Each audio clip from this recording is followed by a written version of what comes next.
Welcome to Nation's Folktale, where stories of love, mystery, and identity unfold before your eyes. In every tale there lies a secret, and in every heart, a truth waiting to be discovered. Join us on a journey through hidden paths and unexpected revelations, where love is tested and identities are revealed. Let the story begin.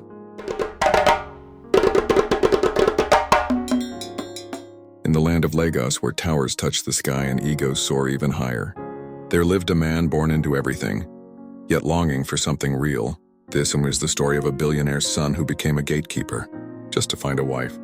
And in doing so, he found not just love, but truth. Tunde Adewale had not been home in 10 years. He left Nigeria as a boy of 18 and full of dreams, full of pride, and the burden of legacy on his shoulders. The only son of Chief Adewale, the business mogul who controlled oil shipping, real estate, and technology across West Africa. In America, Tunde excelled. He earned his MBA from Harvard, built a startup worth millions, and even had meetings with investors in Silicon Valley. But behind the success was emptiness. Every woman he met either wanted his money or his name. Every friendship felt like a transaction. "I want something real," he told his father one night over a video call. "Real people, real love." Chief Adewale laughed. "Then come home and find it, if you think it still exists." And so Tunde returned, but not as a CEO, not as a director, not even as a manager.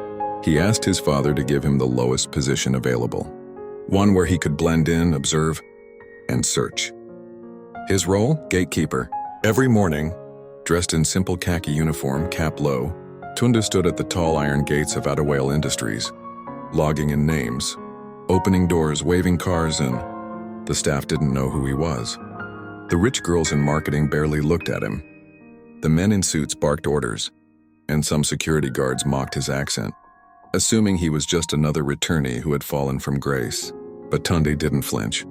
He smiled, observed, and waited. Then came Ada, an admin assistant in the human resources department. Quiet, modest, always in secondhand shoes, but always on time. She didn't just say good morning, she said it with warmth. She brought him a cara on rainy days, asked how he was coping, and even gave him her umbrella once when his shift ended in a storm.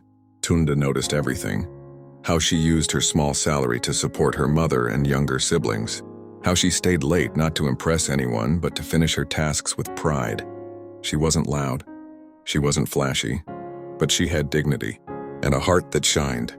Over the next few weeks, Tunde became a magnet for scorn. One female staff laughed loudly with her friends as she said, "I can't marry a gate man, even if he's handsome. My future children must have standard." Another male manager tossed his empty water bottle at Tunde's feet, saying, "Oya, pick that." Only Ada apologized on their behalf. Only Ada spoke to him like an equal. "Why do you work so hard?" he asked her one night. She smiled gently. "Because no work is too small, and because if I don't do it, who will feed my family?" That night, Tunde cried in silence. For the first time, not from pain, but from admiration. 3 months passed, and then came the company's 20th anniversary celebration. Banners flew, drummers played, the board of directors sat in suits and lace agbadas. Chief Adewale stepped onto the stage, microphone in hand. "Today," he said, "I want to introduce the man who will be leading this company into the future. He is a graduate of Harvard, a businessman in his own right. And for the last 3 months he has worked among you." In silence. Whispers spread. Faces turned. Confusion filled the air. Then Tunde stepped forward. No cap, no uniform. Just a tailored black suit and quiet dignity. The HR manager fainted. The marketing girls gasped. The same men who mocked him now stared wide-eyed. "Yes," Tunde began, "I was the gatekeeper. And through those gates I saw your hearts." He paused. "Some of you treated me like dirt. Others ignored me completely. But one person showed me what it means to love without knowing what someone owns." He turned and faced Ada. The crowd stepped aside as Tunde walked to Ada. Her hands trembled. Her mouth quivered. "You treated me like a human being," he said softly. "Even when you thought I was nobody. You saw me." Then before the entire staff, the media, and his proud father, he knelt and pulled out a small box.